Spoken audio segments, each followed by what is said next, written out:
You finished college at 18? Yes. And then med school at 22? Yes. So walk me through this, because that's not common. When Doogie Howser came out, that became the shorthand from the introduction for me. Oh, this is Dr. Ted, he's the Doogie Howser. Yes. It's like, So you get nerves going into a surgery? no, actually more of when do I get my switch to get into a flow mode? Because surgery, especially those kinds of surgery, are done very, very quickly. You know, I'm sure you'll be asking me later, like, what is the best advice that you could give anyone, you know, if there is a single thing? Go out in the fucking sunlight, man. Raise your vitamin D levels. Having trained in illness medicine, you know, your focus is always on disease. Evolutionary medicine, the key takeaway there is what we regard as signs and symptoms of a disease are actually the body's way of balancing itself and healing itself. And our problem in illness medicine, for example, if you get a sprain, ankle sprain, it will automatically hurt. There will be swelling, there will be pain. You want to put weight off. Those are natural. But what we do, well, we put it in a cast to immobilize it. We give you an anti-pain medication. We give you a crutch you can move around. Exactly at what point do we stop that to allow the body to heal itself? So the body has its own innate wisdom to do things. So how much you interfere? What are your thoughts with NAD plus IV therapy for strengthening the mitochondria? I am of the objective measuring sort. Measure your metabolites and take a look at if you really need it. There may be other reasons why your mitochondria is not functioning properly. Maybe it's not shuttling the fat properly into the cell for oxidation. Maybe it needs, for example, the glutathione pathway needs a lot of vitamin B2 and selenium to function. Before you do performance optimization, like NAD's performance optimization, do health optimization first. In order to understand health optimization, you must step down to the level of where I am.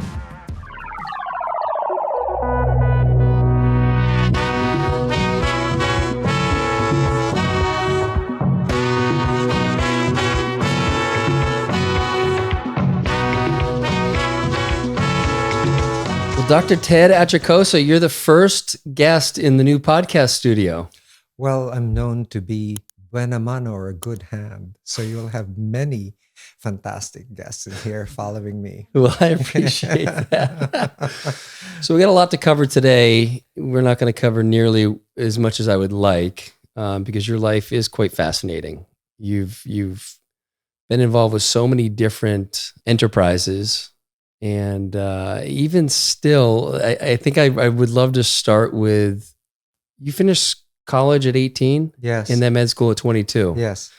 All right, to walk me through this, because that's not common.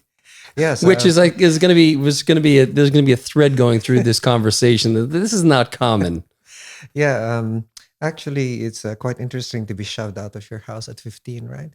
And entering college, and then realizing that all decisions that you make from then on would have to return to you. Make the wrong one, you're fucked. Yeah. So, so when I was 15, I was enrolled in college, and at 18, I was entering medical school already. I finished biology. At the age of 18, how did you know that med school was the next step? It wasn't. I actually wanted to do electrical engineering here in the United States, but I was in Manila at that time. Okay. But it was just way too expensive for me to come over, and not on the educational side, but on the living side. I mean, living in Boston was an expensive proposition. Oh yeah, even for Americans it is. Yes. I mean, it's not San Francisco, but still, I grew up on the East Coast, so I'm familiar. Boston's definitely get some elevated prices. Yeah. So I said, well, what's the next best thing? I said, well, body engineering. Yes. That's a great pivot. So I said, well, it's just the same thing, doing the same engineering thing, but this time it's of the body. And so I went to medical school.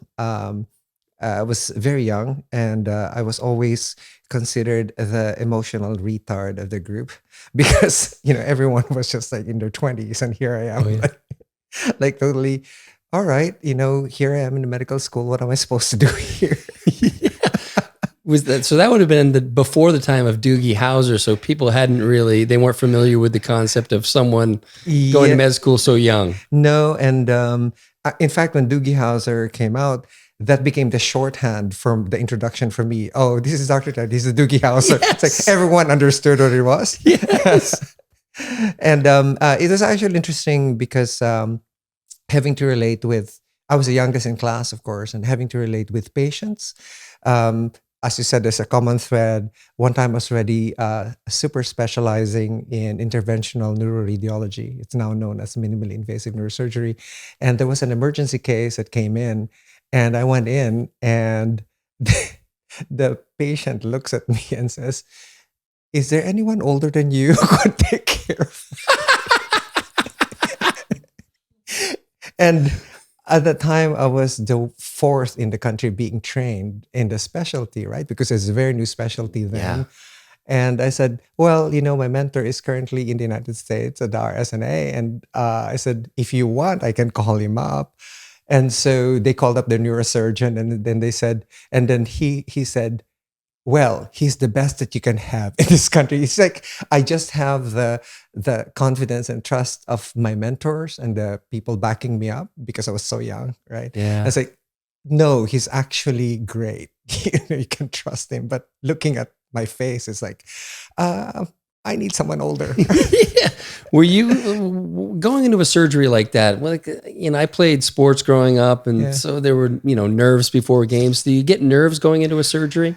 No, actually, more of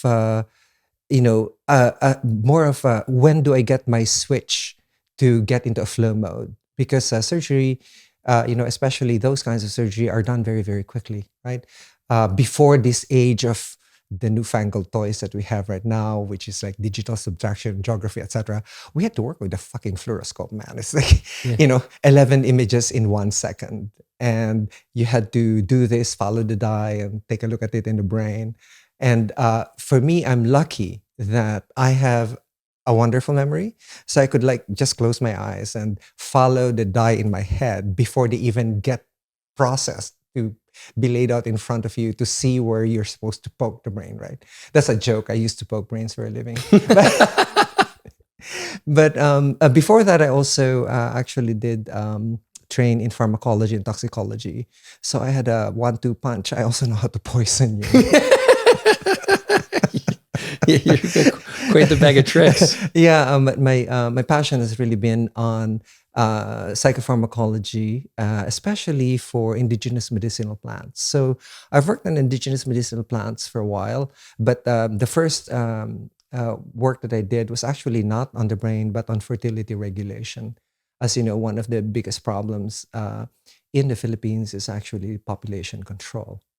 How so? Can you explain that? So we have I think our population right now is approaching about 120 million. Mm-hmm. And the aggregate land mass of the country is Arizona. So so that's the extent of the problem there. So I put my money where my mouth was, and got a grant and did a study on indigenous medicinal plants for fertility regulation. Let's talk more about what's fertility regulation look like. Fertility regulation. Just to tell you the process. The fun part of it is how long can we prevent you from being fertile so you could fuck more? So that's fertility regulation. Yeah. In a nutshell. In a nutshell. So anyway, did a survey of about 76 plants across the country that are being used by women as to prevent conception or to abort or to do all these things. That they were doing this with medicinal plants. As a result of that, I was able to identify a vine that is being used by women for abortion that caused them to bleed all over, not just the uterus, but the brain, the lungs, and everything else. And we issued a warning, that this shouldn't even be sold in the regular herbal shops, etc. Were there a lot of fatalities from this? Yes, would be my guess. And it's so hard to identify it when they arrive at the emergency room, because they wouldn't admit to taking it. So these are the kinds of things that fascinated me about it. It's like we're using a lot of these things, and we really need to do a lot of testing for these things. I identified hibiscus rosa sinensis as source of some active substances that can prolong the proestrus phase, right? So it prolongs the time that women are infertile, so you can fuck more. Yeah. So, Oh. hibiscus tea is actually a good idea.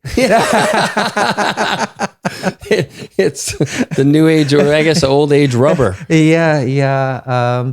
As I said, after medical school, I trained concurrently in interventional neuroradiology, in neurology, and in pharmacology and toxicology.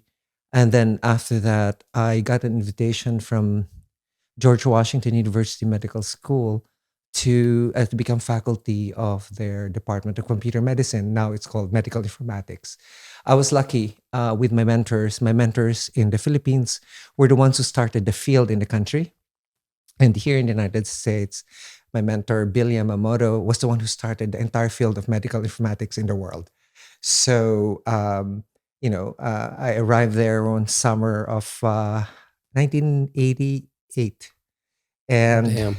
yeah, and they were still using chalk then, those 12 planks of board, Yeah. and there. And then he was lecturing in front of all these people, and then he sees me on the door. He throws a piece of chalk at me. He said, "Can you please finish deriving this equation for me?" It's like, holy fuck, I'm here. I was sweating bullets and I was deriving a statistical equation. I taught statistics for about 20 years, right? So it's like, come on, And then I was introduced to their department in neuroradiology. And it so happens that the chairman of the department was the guy who was the intern of my mentor in the Philippines. Dude, your lineage, this family tree. I know, who trained directly under the guy who founded the whole entire field of neuroradiology. So it's like, let's see if you're really trained by this guy. And so he puts up this series of MRI images there in front of all of these physicians, probably around 50 or so, right?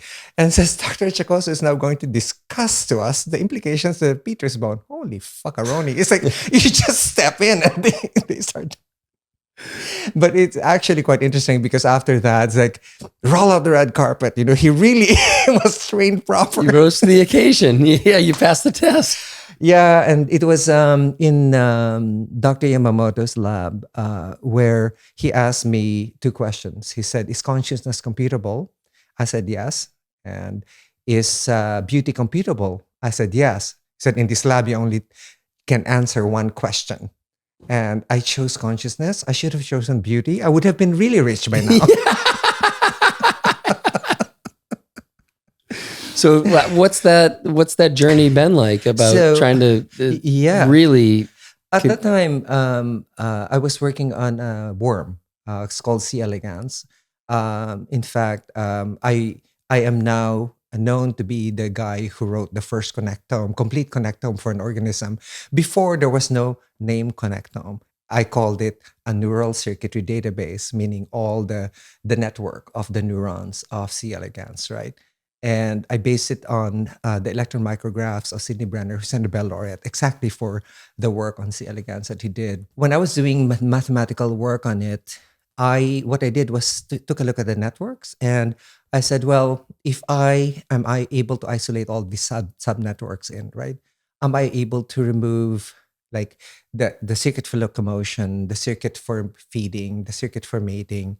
Is there going to be a circuit that's left that says, now I feed, now I mate, now I move, right? And because I was of the consciousness is an epiphenomenon camp.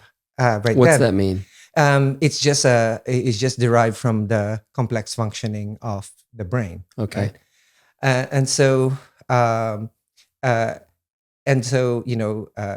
Even Daniel Dennett wrote me an index card that says eliminate the middle toad, meaning there's no central place in the brain where consciousness happens. Right? There's no Cartesian theater and so on. I realized later on that I think I have been wrong in assuming that the self or selfhood is actually consciousness. It's a separate thing. And so when the structures of the long tracks of the brain came out, like the default mode network, the central executive network, Salence network, the encyclopedia came out only in 2015. That's a long time. But and I realized that maybe I'm mistaking selfhood for consciousness, and I think that was my major mistake. So I spoke with Donald Hoffman, Case Against Reality, uh, and we had a fun time talking uh, because he basically upended my consciousness is an epiphenomenon supposition. And I said, well, okay, then the big question is biological life necessary for consciousness? People don't separate life from biological life. There's artificial life, there's synthetic life and so on. And we all assume when someone says life, then it's immediately biologic life. So of course there are pantheists, right? Who there's pantheism, consciousness or God is everywhere. And then there are people who think that it's actually a result of the functioning of the brain. There are several models we have of consciousness: the global workspace theory, integrated information theory. I mean, these things we were already considering before, but we were too early. I was the one in a career suicide, trying to do the mathematics of the computational modeling of consciousness way too early. I remember this was 88. I wrote the book in 1992. And I just recently saw people were alerting me. 5 years ago, a guy called me up and said, "Is this Dr. Achacoso?" I said, "Yes." He said, "Oh my God, you wrote the first connectome for C. elegans." I said, "Wait, what? What did I write?" This connectome, the neural connectivity. Oh, there's a name for it now. It's called like genome, proteome, connectome. I said, "Okay, I get it. Metabolome." So I said, now that there's a name, they are now reprinting the book because it's being used in AI laboratories around the world. Right? Is that from this 30? That's 30 years ago. 1992. Yeah. Shit. It's being used. It's like the sales are rising, but it's like I have no royalty from this anymore. Yeah, but people were looking for a data set that they could model, right? The same data set that I actually used to do the mathematical modeling of the system, and seeing all the synapses and gap junctions and everything else that you could do to do it. And I was as teaching a few students, and I said, when there was no Excel yet and Borland still had its Borland, right? And their spreadsheet. I said, that unique UNIQ. I said, that fucking came from me, man, because I needed a way to isolate the names of the neurons that were unique, right? And tabulate together how many connections they had. And there was no command then. And they said, "Doctor, what do you want to call this? Unique, UNIQ." I said, "You need 4 letters, right, for your comments." And all of these are now lost, right? And it's like everyone assumes that it has been there from the beginning, but no, these are actually driven by work by us scientists at the time, who just needed things to get filled out. As I remember. Silicon Graphics, right? Their Indigo cards, and before they had the Indigo box, etc. And we were looking at volumized pixels, right? Because I was working on MRI, and I said, so what do we call these volumized pixels? I said voxels, and those guys, never even gave me credit for it. They just wrote voxels in there.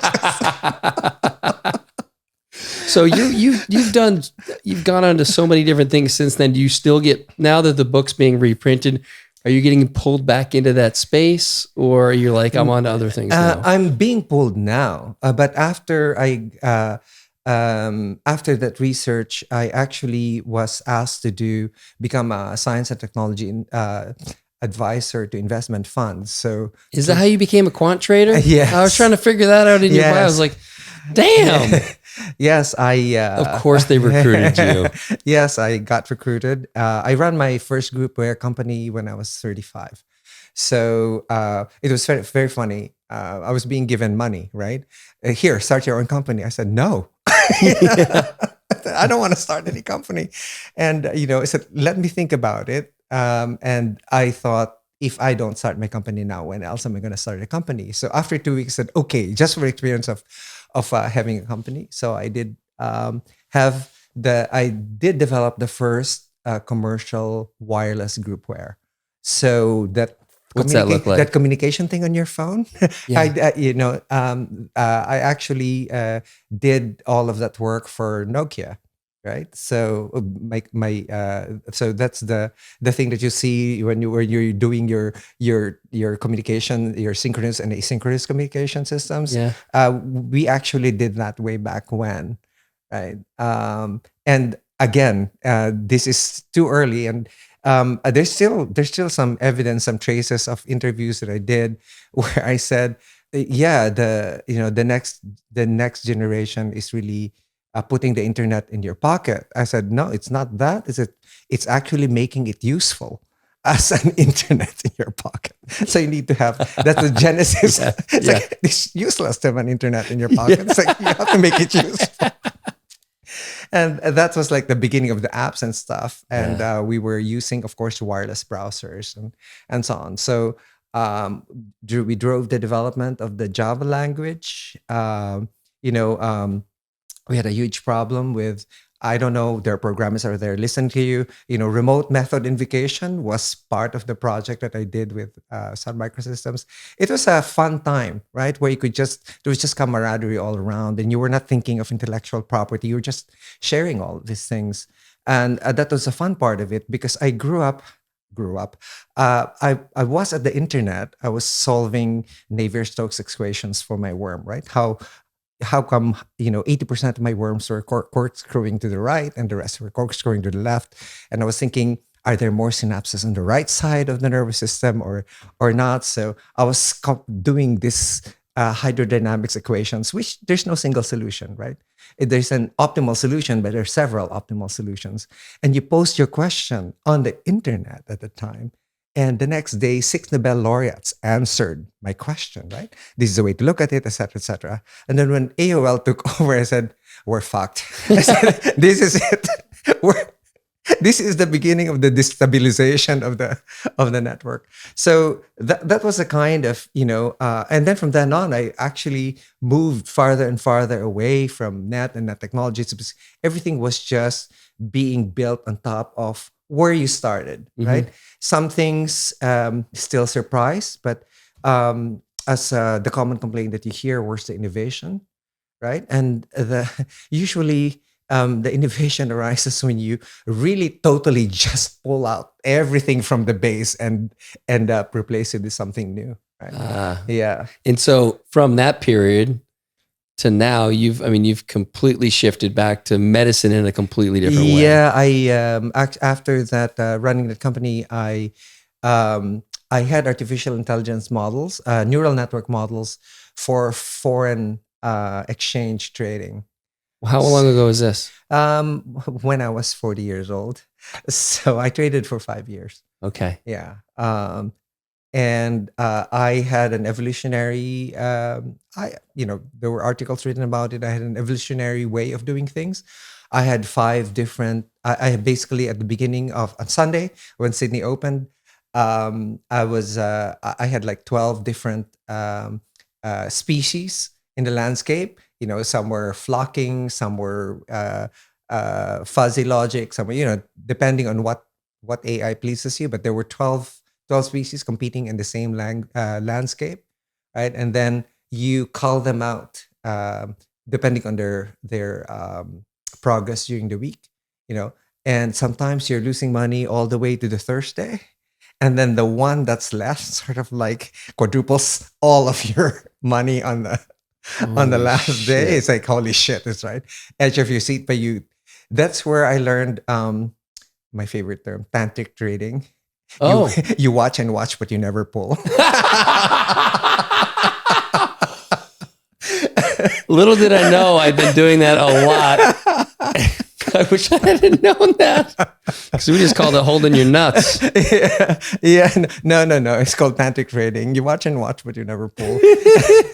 Yeah. So, and then my friend who founded the whole social responsible investing movement, Wayne Silby, went to my house and said, "You're doing a zero-sum game, man. You may be winning, but someone else is losing at the other end of the table." Says, why don't you go back to what you're really interested in? And he said, let me pose you a question. He said, where is medicine headed? And I said, well, it's headed towards rejuvenation. It's headed towards health. It's headed towards wellness and away from disease. And again, putting my money where my mouth is, I went to Paris to train in anti-aging medicine and nutritional medicine. I would have trained here in the United States, except that they had no nutritional medicine at the time. And while gauging by the corpulence in America, I'm not surprised. Yeah. But I was there for a couple of years. I got board certified in both specialties over there. And then I was wondering, is there a way to take a look at all of these things that are coming out, like, mitochondrial health or gut health or epigenetics or exposome, which is like your toxins, right? The chronobiology. Everyone's looking at those. There's evolutionary medicine. And I said, is there a way to actually hang them all together and have a way to do these things clinically? Because at the time that I started, these were all PhD areas, right?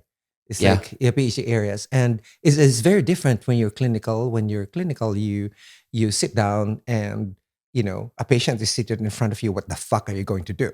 So, Yeah. in fact, the courses that I designed at Health Optimization Medicine and Practice, which is my nonprofit, right, to teach you how to do health optimization, is essentially that. It's like, what can you do to help the client or the patient right in front of you?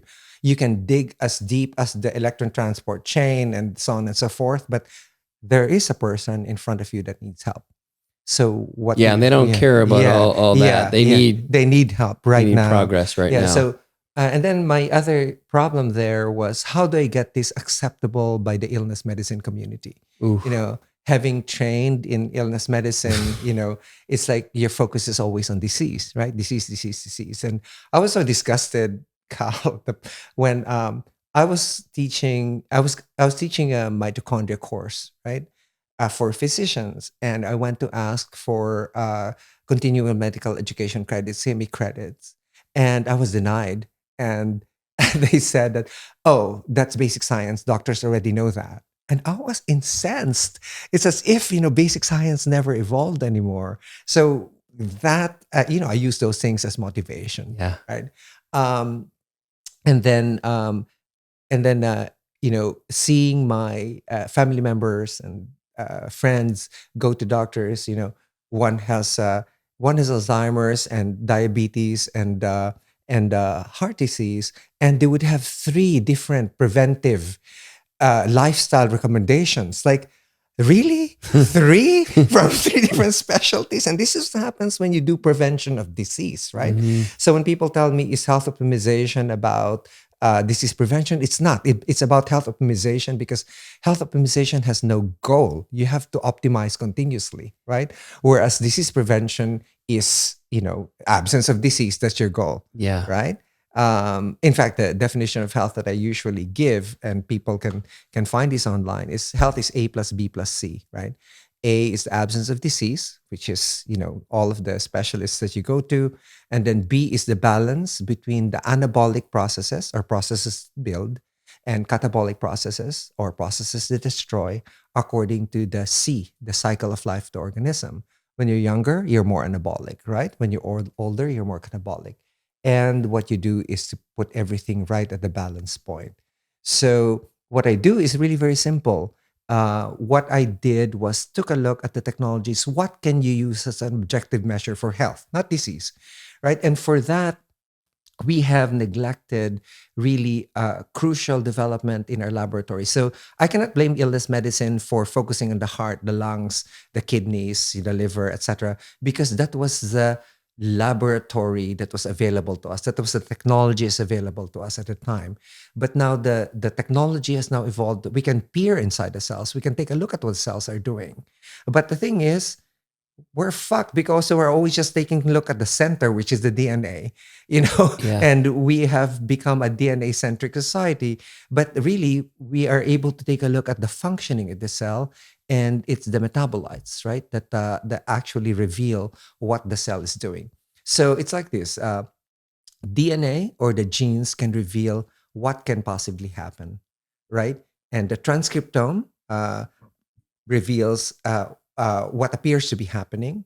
The proteins or your proteome, which are enzymes, what makes it happen, and the metabolome or your set of metabolites is what is happening right now. So what is happening right now is what's clinically actionable. You could see, for example, as an example for that, if you take a look at the metabolites of your vitamins, minerals, and other cofactors, right? You could see immediately whether or not there's a B deficiency, a C deficiency, and so on. And I already got very infuriated at patients asking me, "Is C good for me? Is E good for me?" Let's measure, Yeah. because the lab is already 50 years old now, and it's only getting inroads to the clinics. But it requires a shift to the perspective down away from the organ into the basic cell. So when you're in the basic cell, you are essentially taking care of everything that where the specialized cells are made of. So where the doctors should take care of your nucleus, your mitochondria, your cytoplasm, your cell membrane, because no one did before. And the reason why no one did before is we didn't have the technology to do it. But now that we do, why don't we get that? Take those measurements. So you measure the metabolite levels, and then you optimize them. And what do I mean by that? You shift the entire network to the age you were between 21 and 30 years old. I like That's the that. optimal range, right? In hormones, it's funny. In hormones, And that's where anabolic and catabolic are generally yes, balanced. yes, it's supposed to be uh, uh, your prime age for balance, right? So it's funny because in hormone balancing here in the US, they only aim for 30 years old, right? But in Paris, it's 25. So if you want to get younger, go there. Yeah. But that's just a difference also in the way, for example, they give hormones in Europe. Essentially, go from a higher dose and then titrate downwards. Here, we're more scaredy cats. We go from a lower dose and titrate upwards.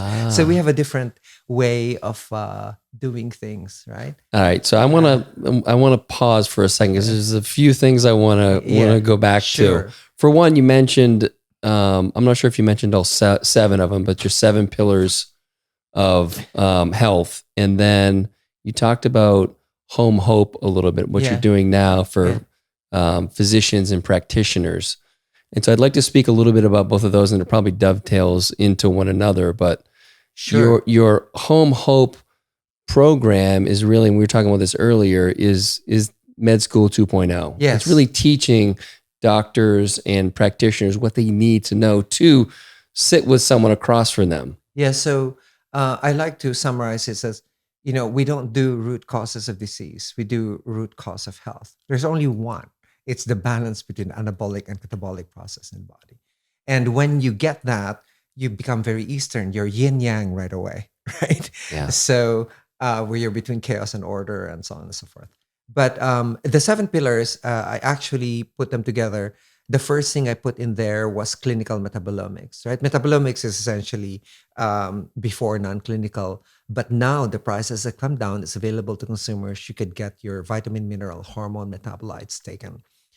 In fact, I was doing this since 2009. There was a paper in 2013 by Robert Navia out of Salk Institute where he describes the cell danger response, right? And it measures the same metabolites as I'm measuring that he recommends that we measure. But the important thing that he says there is that the cell danger response in evolution, because I use a very evolutionary lens with evolutionary medicine, with health optimization medicine. By the way, health optimization medicine is for doctors. Health optimization practice or HOPE is for non-physician healthcare practitioners. So if you're an acupuncturist, health coach, etc., with a college degree, you could still actually go through our modules, right? Oh, great. And you said it's about a 2-year program. It's about a 2-year program if you finish all, but the clinical metabolomics has its separate certification, so you can read and analyze the results and know how to provide supplementation. That's about a 12-week module, right? So what we do there is we take blood, urine, stool, right, and then you submit it to a clinical metabolomics lab. They come back with your clinical metabolomic profile, including that of your mitochondria, some of your gut metabolites, your your macros, like your essential non-essential amino acids, your um, fatty acids. One of the things that I like to emphasize here is like so many doctors like to prescribe, for example, lots of omega 3s, and then if you take your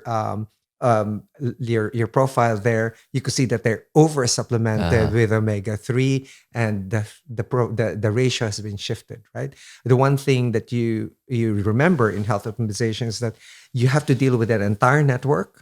When you touch one node, everything else moves. That's the art of the balancing, right? And the other one is ratio optimization. For example, I don't look at testosterone singly. You have to take a look at this ratio with estrogen, right? So when the ratio flips, so normally you have a 2:1 in men, and then when the ratio flips, then you know that already the person is needing hormone balancing. So I don't do as testosterone singly, etc. You have to do the entire network to see which part of the catabolic, anabolic, and catabolic equation it's contributing to, because they're like gang mates in hormones, right? Catabolic hormones help each other, anabolic hormones help each other. So and that's the art of the whole process. But then you have an objective measure that you could show your patient, your patient or your client, right?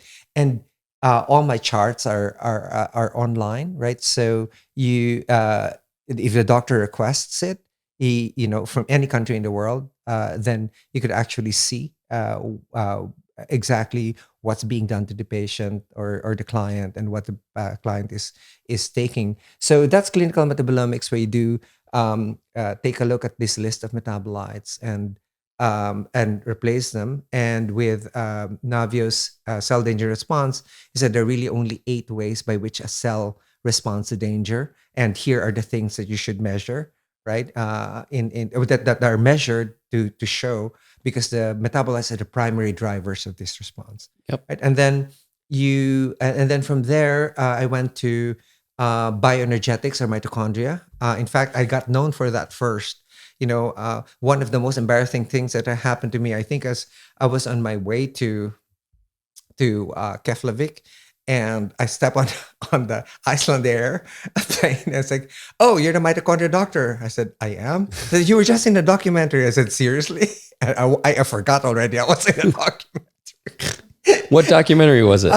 It was a longevity documentary. I forget the title, but Yeah. apparently he says, "We saw you in the documentary." I said, "It's already out of my mind." It's probably appeared like a year after I shot it, so I didn't know. It's like, it's so embarrassing. I was like, "I am a mitochondria." That's the moniker that I have now, but it's actually quite funny, right? To be known like by an organelle in a cell. It's like, that's your specialty. Yeah, you're that No, guy. my specialty is vaginas. But anyway. Uh, but anyway, the after bioenergetics or mitochondria, which many people, that it's a bacterium, right? And you have 100 quadrillion of them. It powers up your body. They What are your divide what are your thoughts with NAD plus IV therapy for strengthening the mitochondria? Again, I am of the objective measuring sort, right? Measure your metabolome, your metabolites, and take a look at if you really need it. There may be other reasons why your mitochondria is not functioning properly. Maybe it's not shuttling the fat properly into the cell for oxidation. Maybe it needs, for example, the glutathione pathway needs a lot of vitamin B2 and selenium to function. So sometimes we focus on the other things that give us instant gratification, just like orgasm, but we are not focusing on the foreplay. So we have to take a look at the ground state first, right? Before we even do that. That's why I said before you do performance optimization, like NAD's performance optimization, right? Do health optimization first. Take a look at the borderline deficiencies and subtle toxicities that your body needs. It's not a disease, but it's an imbalance, right? And it's a minor imbalance. It's not detectable by any other way other than measuring the metabolites that you're producing. Got it. So that's my take on this. If you're going to push any system in your body, make sure it's optimized first, so that even if you fuck it up, it will just return quickly to the balance that it had, right? Mm.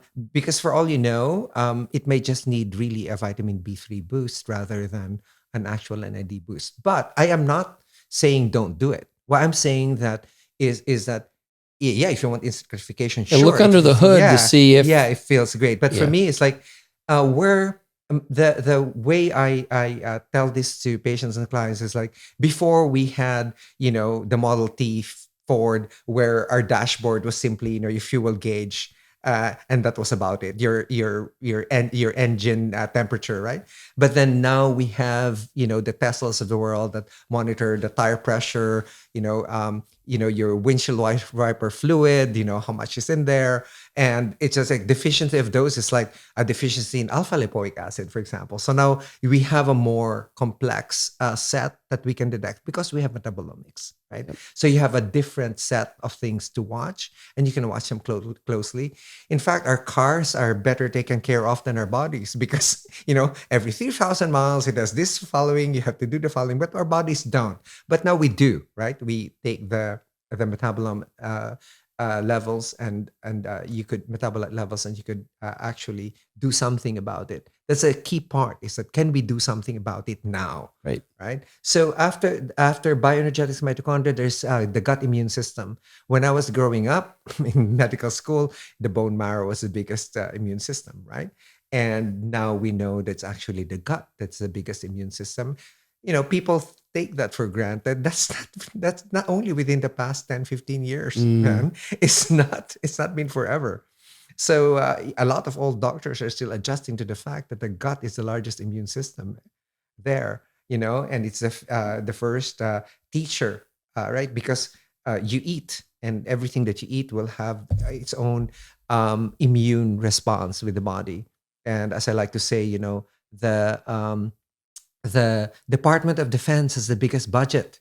So it is in our body. Our immune system is the biggest budget energetically, and in the body. So we have to take care of the mitochondria and the gut immune system, in tandem, in order to make sure, in order to assure, a proper optimization. And what's the kind of, for low hanging fruit for people listening, like what's a way to get into understand the health of your gut biome? Um, Very simple. You could get, a test, that organic acids test, that because your body will throw out the metabolites of the bacteria, or you could get a stool test to see what kind of bacterial populations you have in there. But the key there is to see whether or not you have a leaky gut, Yep. right? And for clinicians out there who might be listening, if you see like total deficiencies in everything, you know, um, and this usually catches new practitioners. It's like, what do I do? This, like, everything is just low and deficient, right? And then you suspect that the person has a totally leaky gut, right? And you don't have to replace everything. You have to seal up that gut properly with either supplements or hormones, and then monitor, right? I'm a very practical doctor. You know that 80% of your success is dependent on the compliance of your patient. Oh gosh, I feel like it's even higher than that. Yeah. I mean, Because you may have the best protocol. I used to be very strict when I was younger, but now it's like you have to follow the lifestyle of the person, right? Especially if the person is very active, very well known, very powerful, very whatever, where they lead unusual lives or unusual schedules. Like the actors who usually film at 2, 3, 4 in the morning. You have to follow all of those things, but then you make everything simpler for them. And then the doctors initially had their got mad at me, right, for doing this. And they said they should just eat. I said, okay. I said, give me a source of alpha lipoic acid in food. And they couldn't name any. I said, oh, so shut up, right? If you cannot name me the source of all these deficiencies in food, don't say anything. Just because you eat doesn't mean you know nutrition, right? Mm. So, before I was very polite. When I was in my mid 40s, I was very polite. I had kid gloves and treating them. I'm fucking 61 now. I don't care. Yes, Right? yeah. You've passed that And age. my epigenetic age is 22 and a half. So I don't fucking care. Yes, yes, I love that. So, and then after that, we are living in a toxic world, as you know that. Not only in a water source, light can be, it's phototoxicity. I have many patients and clients who do not even know that their mercury levels are rising or their platinum levels rising. In Asia, for example, the major source of arsenic is milled rice, right? And you could see their arsenic levels rising. It's very funny. I had a husband-wife couple, and one was eating rice and one wasn't. And the husband said, "Dr. Ted, my arsenic is high. Is my wife poisoning me?"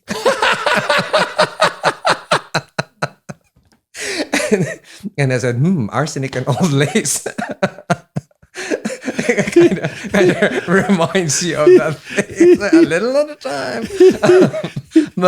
But anyway, they're a power couple, right? I said, who stands to benefit? That's right. But it's just a back of your mind, and you have to find a source, right? Yeah. For these things. So exposomics is used to be a PhD course, right? We made it clinical in health optimization. And there's a fundamental difference. In exposomics, where this is your sum total of exposures, right? There is a unit of exposure, and for them, it's the gene. So that's the unit of exposure for them. So everything around it is actually a part of the exposome. But for me, the unit of exposure is the cell, and everything around it is the exposome. In illness medicine, the unit of exposure is the individual, and everything else is the exposome. You see? And that is not made clear to the physician. So you have to have a selection unit, or which is what are you basing your perspective on? Like for me, my perspective is on the cell. Your perspective is on the body and its organs, right? So in order to understand health optimization, you must step down to the level of where I am and see things that these are the testing that's available. In fact, I just gave a lecture last year, and it was funny. It's like, whatever happened to the clinical eye? I said, I'm sorry, but a metabolite, you cannot ask a metabolite, hi, metabolite, how are you doing today? You can't. You have to measure this stuff. Yeah. And then there's, sleep is a global problem, right? And we're worsening it with our gadgets and so on. As I like to say, our make and model here is paleo, right? We're used to being a hunter-gatherer bodies, right? And our activities are really hunter-gatherer, right?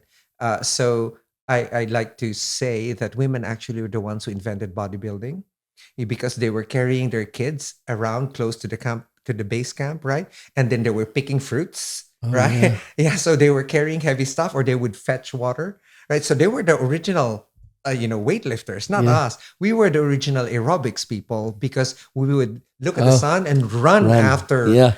after all of these animals, right? And bring it home after the kill. Or if it was a mammoth, it was big, you had to bring your entire camp over to the mammoth. So and these kinds of things, if you look at us as where our make and model comes from, there's this impedance mismatch to this world that we have created. And that's explaining a lot of our problems in chronobiology. What I like to say is we're yoked to the sun, right? We are actually yoked to the sun. When people ask me, I'm sure you'll be asking me later, like, what is the best advice that you could give anyone? If there is a single thing, go out in the fucking sunlight, man.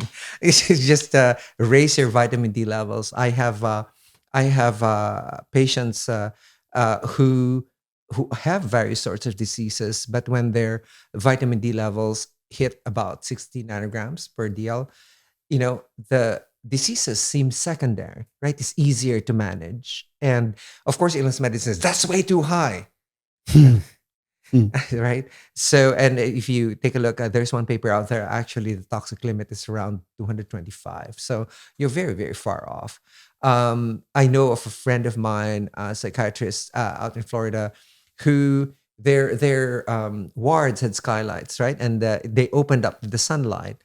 And what he did as an experiment was actually open them up at noon, to expose the patients to, and the patients are actually better behaved. But then he got a reprimand from the chief because that's to after it closes, you have to pay for the air conditioning again. But All goes back to profits. yeah, but and we are yoked to the sun, and I cannot emphasize that enough. From the Do you time supplement with vitamin D, or do you just you rely I wholly do, on the sun? since I don't know which time zone I'm gonna be in, Oh, I that's you am travel a actually, lot. supplement with vitamin D, and whenever I can, I actually go out in the sun. It's only like if you're fair skinned, 5 minutes of face and hands will actually give you about 40,000 free IU of vitamin D at noon, right? When you do that, so um, but I know it's a latitude dependent, right? If you're below the Mason Dixon line, then you're fucked, and Mm-hmm. in when in late November, towards December, there's practically no vitamin D anymore because the azimuth is the wrong azimuth now for the penetration of the B rays. However, I used to get seasonal affective disorder, right? And my cure was to get a dog so I could actually wake up in the morning Yeah. and pull me out of there because someone needs to go to the bathroom. But I between I was weird then and until now. But anyway, I would rather take the diarrhea of a 50,000 IU vitamin D pill Yeah. rather than suffer from the seasonal affective disorder, right? The depression that Yeah. comes with it. It was bad. I was doing fetal position and all that kind of crap. Damn. But that's the effect of sunlight. And I'm a tropical boy, right? I'm Yeah. a dark skinned. I need more um, of the exposure to the sun than you guys, right? Um, and then, of course, I also practice in Manila about 30 days every quarter, and of course, all of the people there want to be white, right? Uh, I have a powerful woman CFO of a large company who smokes, right? And had a few other diseases, but she was great. I mean, you take a look at her and so on. This thing, you would not even realize there's anything going on. And I took her at her vitamin D levels were at 60. I said, "What's going on?" He said, "Oh, Dr. Ted, when I finish my lunch, I go out and it's a 10-minute walk around the building. She's sleeveless. She's smoking. She's Look at walking that. around the building. Yeah, look at that. Right. It's like, oh, she serendipitously found her own cure. Yes. Yes. Balancing out the smoking. Yeah. And other, a very, very important subject that included there is actually evolutionary medicine. Evolutionary medicine is the lens by which we view everything, right? So the key takeaway there is what we regard as signs and symptoms of a disease are actually the body's way of balancing itself and healing itself. And our problem in illness medicine, for example, if you have pain, right? If you get a sprain, ankle sprain, it will automatically hurt, right? There will be swelling, there will be pain. You want to put weight off that thing. Those are natural. But what we do because it's swelling, well, we put it in a cast to immobilize it. We give you an anti-pain medication, right? In order for you not to feel the pain. We give you a crutch you can move around. So what exactly at what point do we stop that to allow the body to heal itself, right? So the body has its Mm. own innate wisdom to do things. So how much do you interfere? And that's a question, right? In evolutionary medicine, also, we take a look at, for example, aside from the cell danger response that I told you about, where there are only 8 basic ways by which a cell responds to danger. And if you take out that stressor, so it will activate, for example, the NF kappa B pathway, which is for inflammation, right? And the counter to that, as soon as you remove the stressor, the NRF2 pathway will start kicking in order to start healing the body, because inflammation is an anabolic process, right? Because you put the cells in, but towards the end part where it's removing that becomes a catabolic process. So what's interesting here is that you could see that the body has its own way of doing this, right? So if you do not remove the chronic stressor, like your toxic wife, for example, what happens is that the NF kappa B will continuously be on without the NRF to being able to compensate. Oh, Right. so So you're not you're getting not getting, the yeah, catabolic. yeah. It's just building, building, building. Yeah, that's what I tell people. It's like toxicity is not only, it's not only your mercury, it's also your relationships. Yeah. So because it's your relationship not only to other people but to your environment, to your work, right? Yeah. Because some people actually reside in sick homes, right? Toxic homes and so forth without even knowing it. Um, in fact, I had a patient who I advised, to move away because developed leukemia, and I said, moved to a particular location because it had better schools, right? And what I didn't know was that the his place is actually very close to transformers, electrical transformers, and so Shit. on. Yeah. And I only found out about it during interview. I said, "Where did you move to?" I didn't even know that he developed leukemia until he came to visit and said, I've been diagnosed with leukemia, etc. And then I said, why don't you move? Oh, we just move in here and so on. It's like, well, you have to know where your values are, right? Yeah. But the sad thing is that, when the last time, because he moved away, so I wasn't seeing him anymore. The last thing I knew was that he already passed away. Mm. But, these are kinds of things that you could have, even if for a short while, just verify whether or not moving away from it will improve you, right? And of course, the other pillar will be epigenetics, which is like a huge field right now. With the work of David Sinclair, for example, Yeah. with the crushed optic nerve, and the Yamanaka factors by the Nobel laureate Yamanaka. All of those, and I used to scare the women, like the smoking, would affect 3 generations down. Hmm. But more, I like their explanation of epigenetics. It's just like the plaque on your teeth, you know. So if you making you younger would be like scaling your teeth and removing the plaque from there, and it's just a DNA methylation process, which is one of the major processes Mm. of epigenetics, right? And it's actually fun because you could use the epigenetic testing as to hold the treatment of to hold the candle under the feet of illness medicine doctors and say, okay, put your diabetic patients on metformin, blah blah blah, and let's see what happens to their epigenetic age. And 6 months later, it's like they're 10 years older, right? And then Yeah. they go on your protocol, and then 6 months later, they're 15 years younger. So you could see how these tests, even if they're not accurate, they do provide you a direction. Because some of the questions hurled at me is like, oh no, that's not an accurate test, blah blah blah blah blah. I said it's the best that we have, right? It's the Yeah. best that we have, so let's use it. The other thing is that, oh, these tests are so expensive. Well, the MRI was $4,000 a pop when it came out. Hmm. Now you could get it with insurance at what, $60, $70. Yeah. So without insurance, 400, $600. So it's about time that we actually move this. And my mission is actually to train physicians and non-physician healthcare practitioners on how to optimize with objective measure on the 7 pillars. And it takes about 3 to 9 months before you are able to balance these metabolites, right? Because the blood replenishes itself every 90 to 120 days. So the levels are more reflective after the time. In fact, my male clients is that I'm only here because of my wife, right? And after about 9 months, they come back to the clinic and say, oh my God, Dr. Ted, I never thought it was possible to feel this way. I said, my goal here is to get you addicted to the feeling of wellness Mm. so that when you go off kilter, you know exactly that you're off, right? Yeah. So that's that's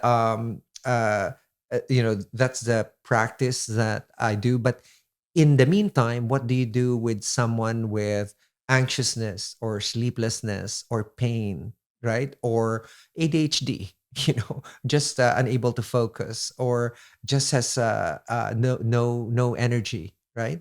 And so I created so homehope.org, the Health Optimization Medicine and Practice Association, is actually a nonprofit, right? So I created a for-profit, and this is what I call the reciprocity model. There's a nonprofit and there's a for-profit that's partnered with it right at the outset. So I created Smarter Not Harder Inc.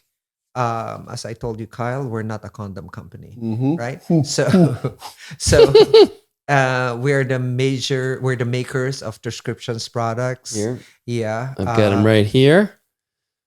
Got blue canatine, Yes. just blue, Yes. and calm. Trocom. Yeah. Trocom. Oh, so would that be just blue Yeah. or just blue? Just blue. Yeah. It's a lot. It's a Yeah. mouthful. Yeah.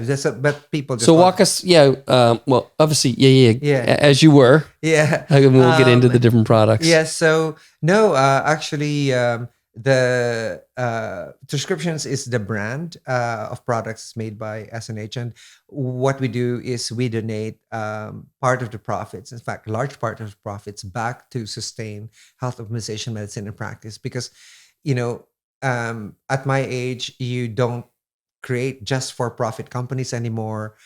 There's this part of you that says, well, okay, what am I doing to actually make the world a better place? That was one of my questions. Why are you here? Not here in this place, but what are you here to do? Yeah.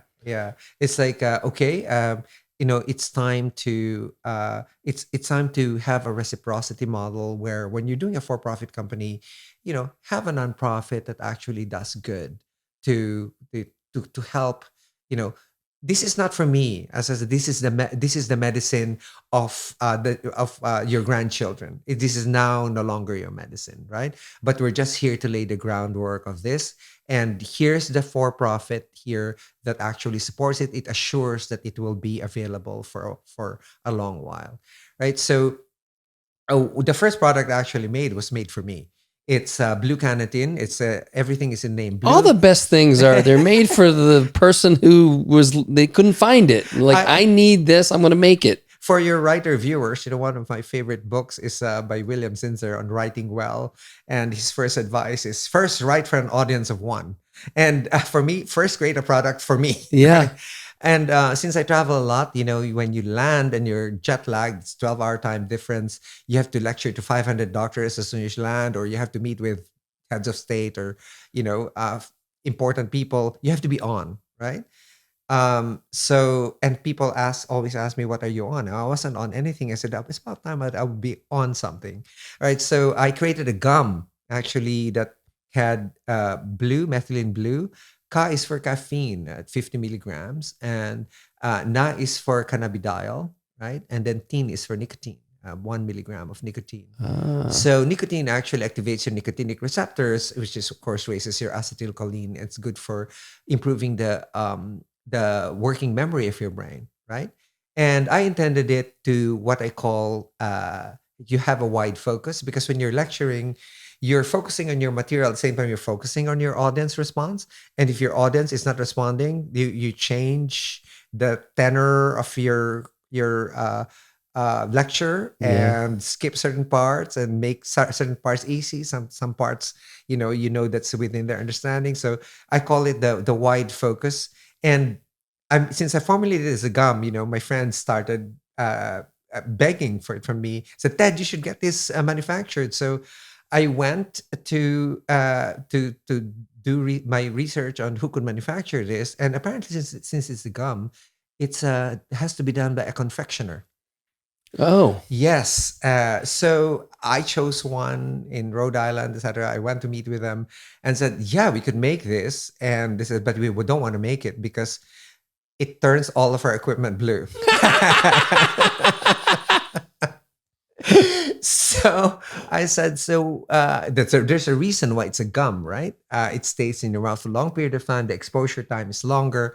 So I had to reformulate to a troche format. That's a TROCH. Oh, dude, the gum must suggest your whole mouth was blue. Huh? At least with the troche, it's like you get a little, you can kind of get some of it off with a toothbrush. Yeah. Can you explain what a troche is to those who don't know? A troche is like a square lozenge.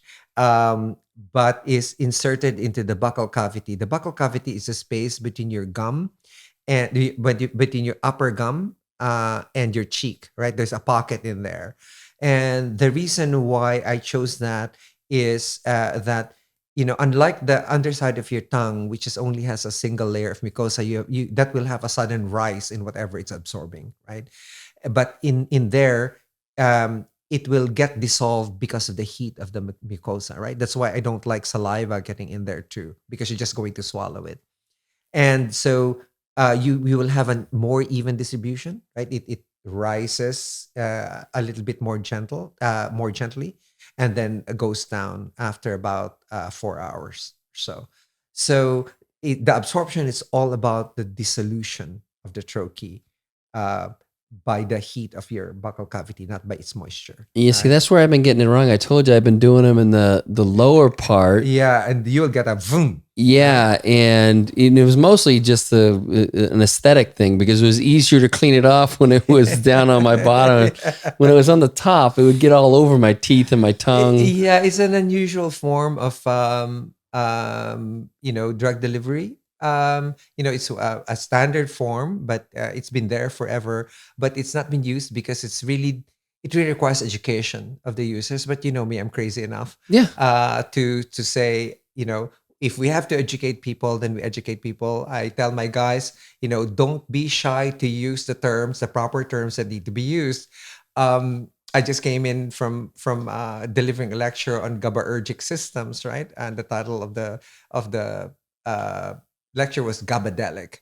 But I immediately, like, 1/4 of the, as soon as I started talking about receptors and receptor sites, 1/4 of the group started leaving. It's like, this is above our heads. But for me, I said, I'm not here to dumb things down. I'm Right. here to elevate what you know. Right. Yeah. So it's up to you whether that you want to say or not. And that's a way with our products too.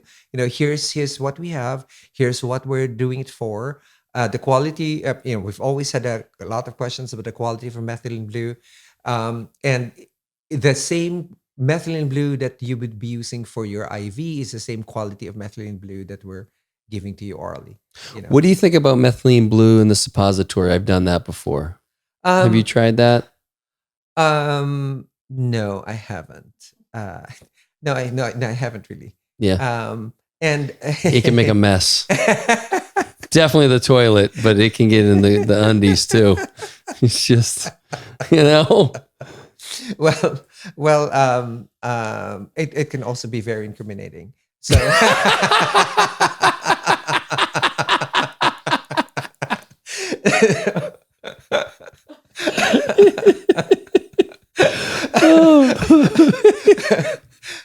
But anyway, moving on. Yes. The next product is Just Blue. Well, hold on. I do want to talk about this. We can talk about the Just Blue actually, Yeah. because it's just the methylene blue. Yes. Yes. Yeah. Like for people who don't know about methylene blue, why is it such an incredible molecule? And Yeah. how it's blue? Like, how do you? It's not found in nature, is it? I mean, No. shit is not blue in nature. Well, Just Blue for us was actually requested by the customers, right? Requested, I called it a client request because they were seeing, we don't make any claims for it. Our claim, our what we say about it is just a health optimizer, mitochondrial bioenergizer. That's all we say. But there are studies that they have parents with either Parkinson's or Alzheimer's, and they did a literature search, and they found that methylene blue would help their parents, etc. But I said no claims on our part, right? We're gonna make it because you're requesting for it. Yeah, Right. because the people who are taking it, they know about it. Yeah. Yeah. And recently I made a confession to my crew because I'm like the drug dealer who never touches his stash, right?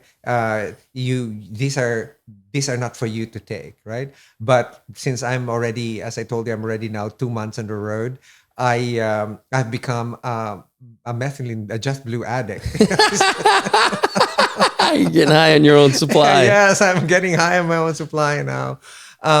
The one of the things I use, the really real reason I use it for as a nootropic is that it does donate electrons to the cytochrome C of the electron transport chain. So you have a production of more ATP, but more than that, you have a higher proton gradient, right, which is necessary for the production of your ATP. So in the body, people usually focus on the ATP, but really what you're looking at for the most part is how these things evolve. It's like you're after the development of a sharper gradient in your proton gradient, right? So that you could generate a lot more. So no matter how, if there's any lingering inefficiencies with your ATP synthase, it can be driven hard by a high proton gradient. So that was really the main reason I did it. But it's actually the oldest drug that's been registered as a drug. It's blue because there's a colorless form called leucomethylene blue, right? However, when you put it in the mouth, when it's exposed to oxygen, it will turn blue. You have No no, yeah, shit. no shit. Wow. Yeah, so you have no choice, right? And then dentists actually use it to find cavities and cracks in your teeth, right? And it's a my sister's an endodontist, and her kids are dentists also, and said, "Oh," he said, "I, I'm just going to prescribe your product so that they will be in a great mood when they come to me." Yes. And I could find all of their cracks easily. That's brilliant. So yeah, so that was a request, and then of course there are studies out there, and again, no claims from us. There are studies out there. These are being passed around by people who use our product. The Red Cross uses it to kill viruses in Yep. blood, right? Together with photosensitive exposure. So what it does, it generates free radicals that kills bacteria and viruses. That's why it's a virucidal and bactericidal as well. So what's happening here then is that it's being used, for example, for the removal of biofilms, that can accumulate in your system, or even outside in general equipment that use water, that is exposed to the environment. They accumulate a lot of bacterial biofilms that are really hard to remove, and methylene blue actually with the exposure to light, the proper wavelength, will actually slough off those bacterial biofilms. So we have uh, there's a lot of other information on methylene blue, but for me, the main reason I put it there is as a mitochondrial energizer, right? Yeah. And that's the main reason. And if you take it, you have this like a mild buzz, right, that Mm-hmm. comes from it, and that's because of the increased production of your ATP, right? And I call this, if the other one is wide focus, this is a bright focus, is what I call it, because everything just seems brighter, Mm, kind of like a microdose of LSD. But sure. Sure. Perhaps. but that's the uh, motivation behind the use of methylene blue. Yeah, and the next product is actually Trocom. This is our pivoting now away from most of biohacking consumer crowd into active clinics, because this is an anti-anxiousness formula. And as an anti-anxious formula, it contains what I call a B3 GABA, vitamin B3 that's complex with GABA, because GABA alone cannot cross the blood-brain barrier. So if you complex it with vitamin B3, it becomes the payload of vitamin B3. Vitamin B3 can cross the blood-brain barrier and can pull GABA in. And inside the brain, it hydrolyzes into niacin and GABA. So and the GABA is the endogenous ligand of the receptor, of the GABA receptor, and then uh, I have what's called a positive allosteric modulator, something that modulates the receptor to make it better respond, to quiet your brain, to inhibit the signals in the brain. And that's from cavalactones, primarily cavein. As I said here, I use actual crystals, or I use the actual molecules. So because as a formulator, as someone who studied pharmacology, uh, and as a physician, I would actually like to know the precise dose that I'm giving the person, be it a patient or a consumer, to make sure, like, exactly at what point, is it effective. So our trochees that we have are scored, right? They have a cross in the middle. It's square with a cross in the middle, and you could cut them. I usually And do the half, half. yeah. And That's there's a reason for that, because I am a big fan of titration, right? You have to titrate upwards or downwards. So as I said, Europeans usually give the higher dose and titrate downwards. Here in the United States, we started 1/4 and then 1/2, right? I Uh, started with one half. I'm right so in the middle. so that's the reason behind that. And what I formulated this again for me to stop myself from thinking too much. Reverberating secrets in the brain. It's like, why the fuck did he tell it to me? Why the fuck did he not like me? Blah, blah, blah, blah. It's like, he said, what about my presentation? Anyway, um, but anyway, what's interesting about it is that the mothers, when we introduced this in Florida, the mothers started coming back, right, and getting more and more samples from us, and says, this thing works. It's That's like, amazing. yeah, and I found out they were actually taking half an hour before sleep, and they said they're able to sleep. And I said, I didn't formulate it for sleep, but as an anti-anxious formula, I guess if it stops you from thinking, you're able to sleep. It's like, when is my bastard husband coming home, right? Anyway, but anyway, that, of course, it has CBG, cannabigerol, right?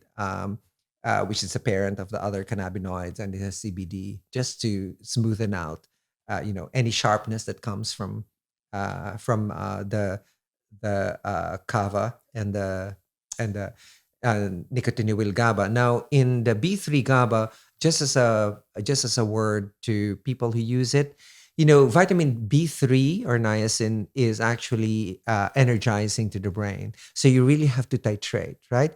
At the right dose, it will calm you down. But if you take too much, it will wake you up, because niacin is actually, um, Yeah, I've had niacin before. That's not yeah, going to put you to sleep. it's not going to put you to sleep. So it's very important that you find the right dose for you. For me, I can only tolerate actually 1/4. I'm a canary in a coal mine. You give me something, So when right now I'm formulating something for pain, and when I know that I'm getting dizzy already, it's like, okay, this is the right dose for most people. You're a cheap date. I am very, very. You know that. Speaking of cheap dates, with cannabis, right? People assume that I actually smoke weed. I don't. Yeah. I didn't assume that, just for the record. I have better drugs than that, man. Well said. No, actually, for migraine ones, a friend of mine offered me a one hitter. I had a severe migraine, which I haven't had in a long while, and he gave me a one hitter because I was just really in so much pain. And after I took it, my God, everything turned psychedelic. Like, it's like Lucy in the Sky with Diamonds. Like, everything was just psychedelic, right? I had visuals, open eye visuals, and then when people were talking, I could feel the energy of the conversation going back and forth. Yeah. I said, this is on. And then the music was just assuming its own texture and its own volume. This was off a cannabis. This is off one hit, right? I have a hypothesis of why this happened. Before you give me that Yes. hypothesis, so I said, so my friend said, "Oh, you're a cheap date." That's a really cheap date. It's a really cheap date. It's like one hit, and you're like this. So I was wondering why this was, right? And so I had a genetic test done on me, and turns out I have cannabinoid-induced schizophrenia gene. What? Yeah. That was not my hypothesis. Yeah. Fuck. I had a cannabinoid-induced schizophrenia gene. Holy shit. Yeah. So, and my last name is Achacoso, and in Spanish means a decrepit old man, and with lots of aches and pains. And when people tell me, "Do you know what your last name means in Spanish?" I said, "No." Yes, that's why I became a doctor. Yes. You're rewriting that story. Yeah, and when I realized, I said, this is probably something evolutionary. In order not to make me schizophrenic, right? My endocannabinoid tone was pushed down, right? Because I had the gene, right? And therefore, my pain, aches and pains actually were up. Before I got so insulted, when they showed Cinderella on TV and then the evil stepsisters would curtsy and their knees would creak. Shit, as a child, my knees were creaking. Oh no shit. Yeah, it's like that's a fucking insult. but but anyway, I just realized that evolution is a way of protecting you, right? I'm still schizophrenic in some areas, but Mm, but fair. That's fair. but on the general part is that you're spared of the more severe condition, right? For a little bit more pain, Yeah. right? It's just like any magic. You have to pay for some pain for some Yeah. magic you want to do. Yes. There's always a bill to be paid. Okay, so tell me this. This has been amazing. How can people work with you? I know you've got the Home and Hope Network for practitioners and physicians. How does a regular Joe come in and work with you? Yes, come into homehope.org. You can email us there, and you could we encourage people who are helping other people with their health to come take our modules. Right, you can get certified for the entire course with 7 modules, or you could get certified for clinical metabolomics first. That is foundational. That's required, right? A required module, and then you can already there's preceptorship where you're required to submit 3 cases. So our key here is: are you able to? Do you know how to handle clients, right? Because doctors in general do, right? But they know nothing about metabolomics. But those who are new in the practice know a lot. I was schooled by a 26-year-old on lipids and their biochemical structures down to the most esoteric levels, right? Mm. I didn't even know about it, but not a physician. So those are the kinds of people who could come in and then take our health optimization practice. They're actually one pathway. Just one can prescribe and the other can't. Sure. Right. So and if you can't um, and you need a physician, then you're tied up with a physician who could actually work with you on a case, right? And you could discuss with preceptors on if your clients have particular medical conditions on. So come to homehope.org and we could partner you up. If you're a patient or a client, then we could partner you up with a physician to help you. But we are actually trying as much as we can to get more practitioners practice health optimization medicine or health optimization practice. It's I said it's only 12 weeks to get the metabolomics, get certified.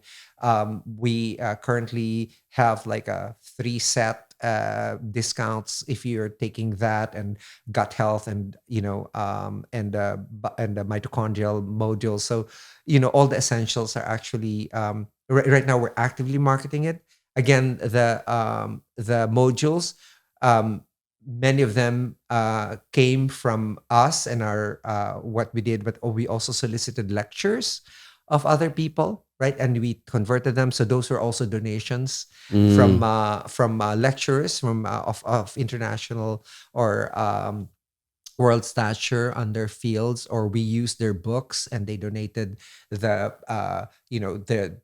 preprint copy of their books to us in order to turn it into lectures. So these are all donated to us, and any monies that come to us, tuition fees, the what's being given by prescriptions to support it, and so on, are being used to then develop more courses. We have actually cannabis for health optimization advanced module now if you just want to take that.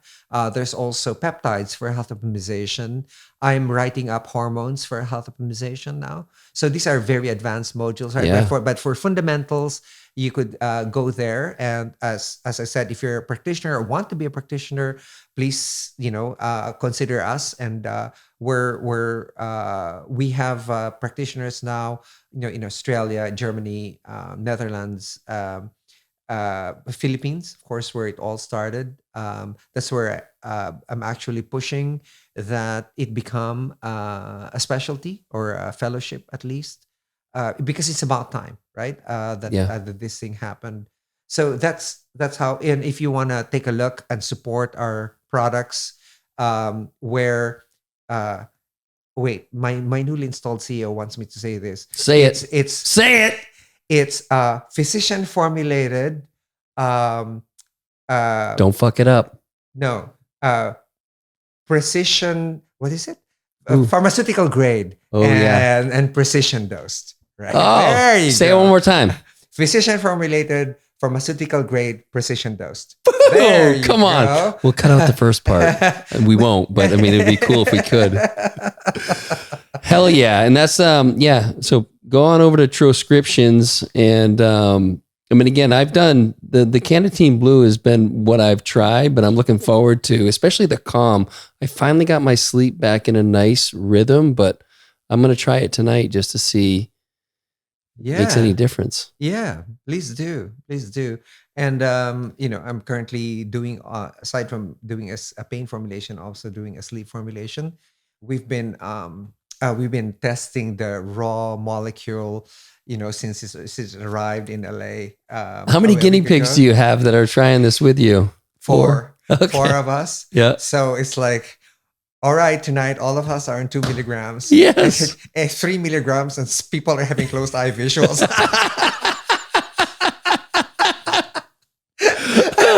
I love it.